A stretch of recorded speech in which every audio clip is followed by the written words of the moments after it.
De nombreux touristes sont encore en vallée d'Ossau pour profiter des derniers jours du mois d'août. Cette saison juillet a été irrégulière avec une légère baisse de fréquentation, notamment pour les activités payantes, alors que le mois d'août a répondu aux attentes.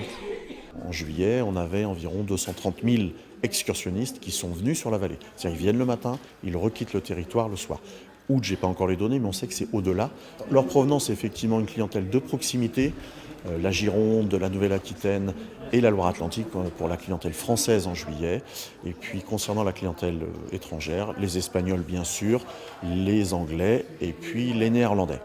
Nouveauté cette année, le parking payant au départ des lacs d'Ayous. Pour l'essentiel, la clientèle s'est déclarée satisfaite avec le nouveau marquage des places et l'aménagement des sanitaires. C'est 6,50 € la journée, il faut être descendu avant 19 h. C'est bon pour vous? Oui.